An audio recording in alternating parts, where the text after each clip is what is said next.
Hello friends, welcome to the blackboard channel. आज 30 दिसंबर 2020 है। डेली करंट अफेयर्स के एमसीक्यू मैं आपके सामने लेकर आया हूँ। बिना देर किए शुरू करते हैं। Question number 1, the second edition of international conference on gender equality ICGE second will be organised at. International conference on gender equality का सेकेंड संस्करण कहाँ पे ऑर्गेनाइज किया जाएगा? तो इसका जो राइट आंसर है वो है ऑप्शन सी, कोझिकोड। कोझिकोड में ये ऑर्गेनाइज किया जाएगा। आप ये जानते होंगे, मैंने पिछले वीडियोस में भी एक क्वेश्चन डिस्कस किया था कि जेंडर पार्क के रिगार्डिंग। जेंडर पार्क एक केरला गवर्नमेंट का इनिशिएटिव है। तो जेंडर पार्क जो कि केरला गवर्नमेंट इनिशिएटिव है, जेंडर पार्क पार्टनरशिप कर रहा है यूएन विमेन के साथ।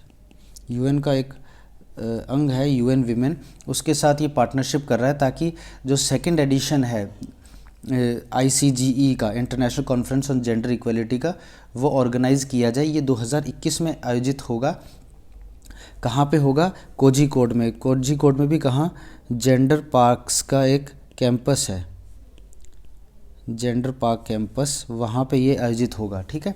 इसकी जो थीम जो है वो ये होगी, gender in sustainable entrepreneurship. Gender in sustainable entrepreneurship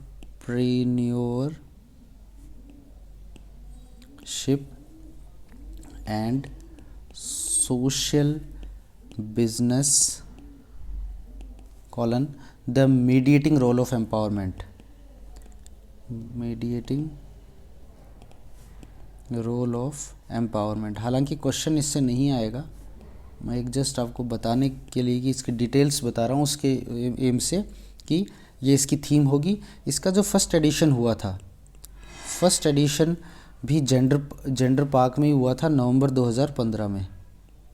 अब सेकेंड एडिशन की बात चल रही है, 2021 में आयोजित होने वाला है। अगले क्वेश्चन पर बढ़ते हैं। क्वेश्चन नंबर 2 है, which organization awards the blue flag certification to the beaches.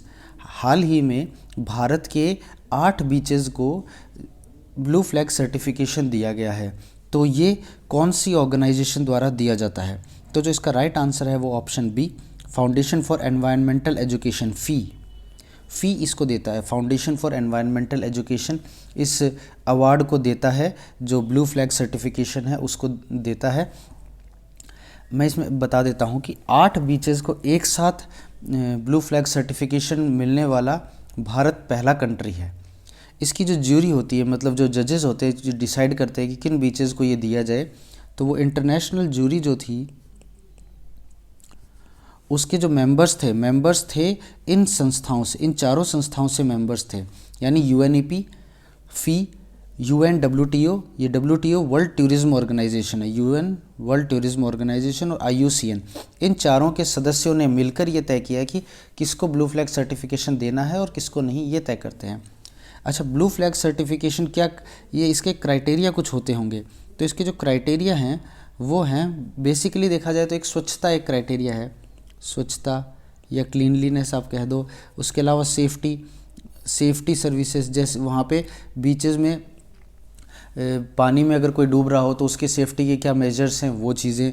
उसके अलावा वाटर सप्लाई और वाटर की क्वालिटी कैसी है, वाटर सप्लाई वहाँ पे कैसी है, वाटर की क्वालिटी कैसी है। उसके अलावा एनवायरनमेंट का मैनेजमेंट किस तरह हो रहा है, कि एनवायरनमेंट को तो कहीं नुकसान नहीं हो रहा है, इंडस्ट्रीज़ कितनी दूर हैं। इन सब चीज़ों के बेसिस पे ही ब्लू फ्लैग सर्टिफिकेशन दिया जाता है। इसका फ़ायदा ये होता है कि अगर ये ब्लू फ्लैग सर्टिफाइड बीचेस होते हैं तो टूरिज़्म को अपने आप प्रमोशन मिलता है। मैं फ़ी की बात कर लेता हूँ। फ़ी जो है, फाउंडेशन फॉर एनवायरमेंटल एजुकेशन, फ़ी जो है, इसका जो हेडक्वार्टर है वो है कोपेनहेगन में। कोपेनहेगन आप जानते होंगे डेनमार्क की राजधानी है, तो डेनमार्क की राजधानी कोपेनहेगन में इसका हेडक्वार्टर है फ़ी का। और ये एनवायरमेंटल एजुकेशन का लार्जेस्ट ऑर्गेनाइजेशन है, world's largest organisation of environmental education. Environmental education का वर्ल्ड का लार्जेस्ट ऑर्गेनाइजेशन है। इसका हेडक्वार्टर कोपेनहेगन डेनमार्क में है। कोपेनहेगन राजधानी है डेनमार्क की। फी की फुल फॉर्म है फाउंडेशन फॉर एनवायरमेंटल एजुकेशन। जो 8 बीचेस हैं वो ये हैं: शिवराजपुर द्वारका गुजरात, दीव गुजरात में है, कर्नाटका में, केरला में, आंध्र प्रदेश, पुरी उड़ीसा, अंडमान निकोबार आइलैंड में। तो ये 8 बीचेस हैं। सवाल आपसे ये भी पूछ सकता है कि निम्नलिखित में से कौन सा एक ब्लू फ्लैग सर्टिफाइड बीच नहीं है। तो इस तरह तो आप इसको याद रख लें: शिवराजपुर, घोगला, कासरगोड एंड पादुबिदरी, कपाड़, ऋषिकोंडा, गोल्डन बीच, राधानगर। ये 8 बीचेस हैं। ठीक है, आगे चलते हैं।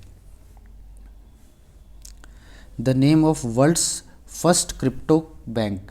क्रिप्टो बैंक, क्रिप्टो से आपको कुछ याद आ रहा होगा, क्रिप्टो करेंसी। क्रिप्टो करेंसी क्या होती है? ब्लॉकचेन टेक्नोलॉजी पर बेस्ड करेंसी है। ब्लॉकचेन टेक्नोलॉजी से ये प्रोटेक्टेड है। ये क्या है? एक वर्चुअल करेंसी है। वर्चुअल करेंसी है। इसके अलावा मैं बात करूं तो इसको डिजिटली ट्रेड किया जा सकता है। डिजिटली ट्रेड किया जा सकता है। इसको भारत में ये लीगल टेंडर नहीं है। Not a legal tender. Legal tender का क्या मतलब होता है? लीगल टेंडर का मतलब होता है जिसकी की गारंटी सेंट्रल गवर्नमेंट देती है और ये कहती है कि कोई भी हर व्यक्ति इस पर्टिकुलर करेंसी को एक्सेप्ट करने के लिए लीगली बाउंड है। मतलब उसको एक्सेप्ट करना ही पड़ेगा इस किसी पर्टिकुलर करेंसी को। तो वो लीगल टेंडर है। क्रिप्टो करेंसी को भारत में लीगल टेंडर नहीं माना है। हाल ही में सुप्रीम कोर्ट ने भी क्रिप्टो करेंसी की यूज़ पे बैन लगा दिया था। अब बात आती है विश्व का पहला क्रिप्टो बैंक का नाम क्या है? तो इसका जो राइट आंसर है वो है यूनिकास। बी ऑप्शन, यूनिकास विश्व का पहला क्रिप्टो बैंक बनेगा जिसमें फिजिकल ब्रांचेज होंगी। ठीक है, तो विश्व का पहला बनेगा। ये कौन बना रहा है? तो एक जॉइंट वेंचर है। किस किस का? एक तो काशा और United multi state cooperative society. United multi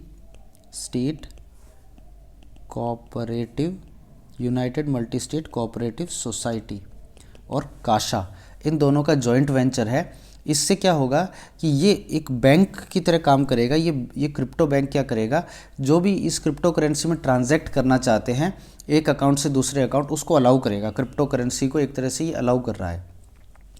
ये विश्व का ऐसा पहला फाइनेंशियल इंस्टीट्यूशन होगा जो कि क्रिप्टो करेंसी के ट्रेड को अलाउ कर रहा है और फिजिकल ब्रांचेस जिस बैंक की है, फिजिकल ब्रांचेस हैं जिस बैंक की। ठीक है, तो यूनिकास आप याद रखें, इंपॉर्टेंट क्वेश्चन है।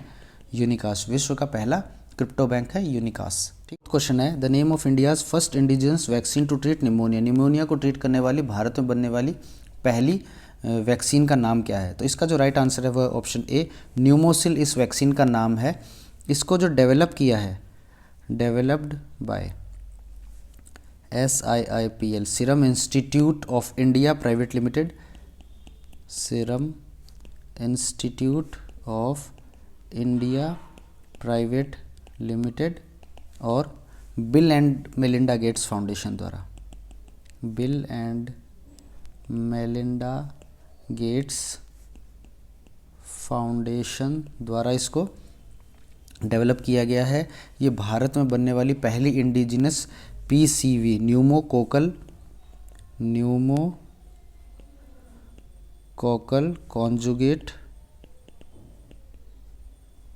वैक्सीन है जो निमोनिया के ट्रीटमेंट में यूज़ आती है। PCV मतलब निमोनिया के ट्रीटमेंट में यूज़ आती है।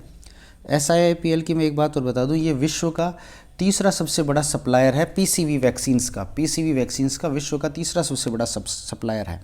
अगले क्वेश्चन पे बढ़ते हैं। Question number 5, Mir Sajid Ali was related to which sport. Mir Sajid Ali किस खेल से संबंधित थे इसलिए लगाया क्योंकि हाल ही में मीर साजिद अली का निधन हो गया है। तो ये भारत के अंतर्राष्ट्रीय फुटबॉल खिलाड़ी थे, तो ये फुटबॉल से संबंधित थे। इंडियाज़ इंटरनेशनल फुटबॉल प्लेयर थे, फॉर्मर इंडियन फुटबॉलर थे ये। ठीक है, आगे चलते हैं। The cabinet of which state has approved the धर्म स्वातंत्र्य या रिलीजियस फ्रीडम बिल। धर्म स्वातंत्र्य बिल को किस कैबिनेट ने, किस स्टेट गवर्नमेंट की कैबिनेट ने मंजूरी दे दी है? तो इसका जो राइट आंसर है वो है ऑप्शन डी, मध्य प्रदेश। मध्य प्रदेश की कैबिनेट ने इसको मंजूरी दे दी है। हालांकि अभी ये बिल मध्य प्रदेश की विधानसभा में पेश होगा, वहाँ डिस्कशंस होंगे इस पर। उसके बाद अगर ये पारित होता है तो बात अलग होगी। अभी ये कैबिनेट ने मंजूरी दी है। तो इस बिल की मैं थोड़ी बता देता हूँ। ये धर्म स्वातंत्र्य बिल है। इसका जो एम है वो ये है कि जो धर्म परिवर्तन के सोल मोटिव से, यानी एकमात्र उद्देश्य, जिन मैरिजेस का एकमात्र उद्देश्य धर्म परिवर्तन है, उन मैरिजेस को गैर कानूनी घोषित करना इसका एम है। ठीक है। तो to outlaw marriages taking place for sole motive of religious conversion, धर्म परिवर्तन के उद्देश्य से होने वाली मैरिजेस को ये इसको गैर कानूनी घोषित करना इस इस बिल का उद्देश्य है। इसमें प्रोविजंस क्या क्या है, मतलब कैसे कैसे पेनल्टी के प्रोविजंस हैं। तो प्रोविजंस की मैं बात कर लूँ थोड़ी सी। तो जो भी माइनर हैं, माइनर मतलब 18 साल से कम, विमेन हैं, SC ST हैं, इन कैटेगरीज़ के पर्सन्स को अगर इस मतलब सिर्फ एक सोल मोटिव से कि रिलीजियस कन्वर्जन के मोटिव से अगर धर्म परिवर्तन कराया गया है शादी द्वारा, तो उसके लिए जो पेनल्टी है वो जेल है 2 to 10 years, और जो पेनल्टी है रुपीज़ की वो है ₹50,000। इसी तरह सेकंड एक और बता देता हूँ मैं, एक मास फोर्स्ड कन्वर्जन है, मतलब कि बड़े पैमाने पर ज़बरदस्ती धर्म परिवर्तन कराया गया है, तो उसके लिए जेल है 5 से 10 years, और पेनल्टी जो है वो 1 लाख रुपए की पेनल्टी है। ठीक है। ये तो मध्य प्रदेश गवर्नमेंट ने धर्म स्वातंत्र्य बिल कैबिनेट में इसको मंजूरी दी है। मध्य प्रदेश की मैं बात करूं तो मध्य प्रदेश के जो मुख्यमंत्री हैं वो है शिवराज सिंह, राज्यपाल हैं श्रीमती आनंदीबेन पटेल। आनंदीबेन पटेल को एडिशनल चार्ज दिया गया है यहाँ पे। आनंदीबेन को वैसे राज्यपाल हैं उत्तर प्रदेश की, उन्हें मध्य प्रदेश का भी एडिशनल चार्ज दिया गया है। अगले क्वेश्चन पे बढ़ते हैं। The first bank to collaborate with Google pay to issue fast tag through UPI. UPI की full form unified payments interface on the payments app. तो पहला बैंक जिसने गूगल पे से कोलैबोरेट किया है ताकि फास्ट टैग यूपीआई के थ्रू दिए जा सके, उनमें रिचार्ज किया जा सके, वो कौन सा बैंक है? तो इसका जो राइट आंसर है वो है option C, ICICI bank. ICICI bank ने हाल ही में गूगल पे से कोलैबोरेशन किया है। इससे होगा क्या कि अब आईसीआईसीआई बैंक के जो फास्टैग हैं, आईसीआईसीआई बैंक के फास्टैग जो हैं, अब वो गूगल पे पर भी अवेलेबल होंगे। उनको आप ऑर्डर कर सकते हो, उसकी ट्रैक कर सकते हो कि वो कहाँ पहुँचा, और उनको रिचार्ज कर सकते हो थ्रू यूपीआई इस पेमेंट्स प्लेटफॉर्म के थ्रू। तो ये इस फास्टैग के कोलैबोरेशन से रिलेटेड बात थी। आईसीआईसीआई ने गूगल पे के साथ कोलैबोरेशन किया है। आईसीआईसीआई की मैं बात करूँ तो 1955 में ये इस्टेब्लिश हुआ था। इसका जो हेडक्वार्टर है वो है मुंबई में। इसके जो एमडी एंड सीईओ हैं वो हैं संदीप बख्शी, श्री संदीप बख्शी। और जो इसकी टैगलाइन है वो है हम है ना, हम है ना इसकी टैगलाइन है। तो मैंने बता दिया आपको, गूगल पे के साथ कोलैबोरेशन किया है आईसीआईसीआई बैंक ने फास्टैग हेतु। ठीक है। नेक्स्ट क्वेश्चन, 8th क्वेश्चन है, विच स्टेट हैज़ लॉन्च्ड पराय समाधान प्रोग्राम। तो इसका जो राइट आंसर है वेस्ट बंगाल। वेस्ट बंगाल गवर्नमेंट ने ये लॉन्च किया है। ये क्या है कि समस्या निवारण के लिए एक प्रोग्राम चलाया गया, लोगों की छोटी मोटी समस्याओं को सॉर्ट आउट किया जा सके जल्द से जल्द। तो ये ग्रीवेंस रिड्रेसल मैकेनिज्म के तहत शुरू किया गया है, रिड्रेसल मैकेनिज्म। इसकी और बात करूँ मैं कि इस वर्ड का मीनिंग ये होता है, रिड्रेसल इन नेबरहुड। रिड्रेसल इन नेबरहुड मतलब पड़ोस में ही समाधान हो जाए किसी समस्या का वो है, ठीक है। तो म्यूनिसिपल या लोकल या सर्विस गैप्स जो हैं उसको एड्रेस करने के लिए ये प्रोग्राम या चलाया गया है। अच्छा, एक और प्रोग्राम इसके द्वारा पहले चलाया जा रहा था वेस्ट बंगाल गवर्नमेंट द्वारा ही, द्वारे सरकार, कि सरकार कुछ दिनों में जो छोटी मोटी लोगों की जो समस्याएं हैं उनके डोर स्टेप उन समस्याओं को सुलझाएगी और उनका इफ़ेक्टिव डिलीवरी सिस्टम को तैयार करेगी ताकि जो जनता है उसको बेहतर सुविधाएं मिल सके। तो द्वारे सरकार एक चलाया गया था प्रोग्राम, उसी का ये सप्लीमेंट्री है ये पराये समाधान। अगले क्वेश्चन पे चलते हैं। Question number 9, which state is organizing first of its kind exhibition called Raag Bhopali to promote the zari zardozi craft. Zari zardozi एक क्राफ्ट है जो ट्रेडिशनल क्राफ्ट है, उसको बढ़ावा देने के लिए राग भोपाली एक एग्जीबिशन चलाया जा रहा है। वो कौन सी राज्य द्वारा चलाया जा रहा है? तो इसका राइट आंसर है वो है मध्य प्रदेश। मध्य प्रदेश सरकार द्वारा चलाया जा रहा है। इसका उद्देश्य जो है वो पारंपरिक जो कला व संस्कृति हैं हमारी उनको जीवित रखना। दूसरा इसका उद्देश्य है कि जो इस कला से जुड़े कारीगर हैं, जो आर्टिसंस हैं, इस कला से जुड़े आर्टिसंस या कारीगर हैं, उनको रोज़गार के अवसर उपलब्ध कराना या मुहैया कराना। तो रोज़गार अवसर उपलब्ध कराना, ये इसका उद्देश्य है। जरी जरदोजी क्राफ्ट के लिए ये चलाया जा रहा है एग्जीबिशन। राग भोपाली इसका नाम है, राग भोपाली नाम है, और जरी जरदोजी क्राफ्ट के लिए चलाया जा रहा है मध्य प्रदेश सरकार द्वारा। अगले क्वेश्चन में बढ़ते हैं, आज का last question. Recently which country has commissioned INS Sindhuvir submarine.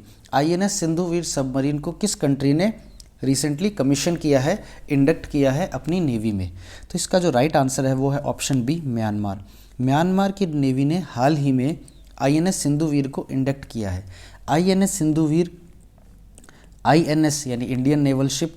तो INS सिंधुवीर क्या है कि भारत की सबमरीन थी। इसको भारत ने अक्टूबर 2020 में म्यांमार की नेवी को हैंडओवर कर दिया था, हैंडेड ओवर टू म्यांमार की नेवी को हैंडओवर कर दिया था अक्टूबर 2020 में। और इसको जब हैंडओवर किया तो इसको रिफर्बिश किया गया, यानी कि वापस से इसको ठीक करके अच्छी हालत में दिया गया म्यांमार को। तो रिफर्बिश जो किया गया वो किसी कंपनी द्वारा किया गया। उस कंपनी का नाम है Hindustan shipyard limited, HSL, Hindustan shipyard limited. Hindustan shipyard limited द्वारा इसको, ये विशाखापट्टनम में कंपनी है, वाइजैक कह दो, विशाखापट्टनम में है, इसने इसको रिफर्बिश किया था। म्यांमार में जाने के बाद इस INS सिंधुवीर का नाम म्यांमार ने जो रखा है वो रखा है UMS मिनये थिनखातु। कोई इम्पोर्टेंट नहीं है, नहीं पूछने वाला कोई। म्यांमार की मैं बात कर लेता हूँ। म्यांमार की कैपिटल नायपिताओ। म्यांमार में करेंसी क्या है? करेंसी है क्यात, KYAT, क्यात। प्रधानमंत्री कौन है? तो आंग सान सू की। आंग सान सू की प्रधानमंत्री हैं। और प्रेसिडेंट हैं विन मिंट। तो कैपिटल है नायपिताओ, करेंसी है क्यात, PM है आंग सान सू की, प्रेसिडेंट है Win Myint. INS Sindhuvir Bharat ने हैंडओवर किया है म्यांमार की नेवी को रिफर्बिश करके। हिंदुस्तान शिपयार्ड लिमिटेड ने इसको रिफर्बिश किया है, वापस ठीक हालत में किया है। ये म्यांमार का फर्स्ट सबमरीन है म्यांमार की INS सिंधुवीर। इसका इन्होंने नाम UMS मिनये थिनखातु कर दिया है। ओके, तो होप आपको आज के क्वेश्चंस अच्छे लगे होंगे। अच्छे लगे हैं तो प्लीज़ लाइक कीजिए, कमेंट कीजिए और हमारे टेलीग्राम चैनल से जुड़िए जिसका लिंक आपको डिस्क्रिप्शन में मिल जाएगा। Thank you, have a nice day.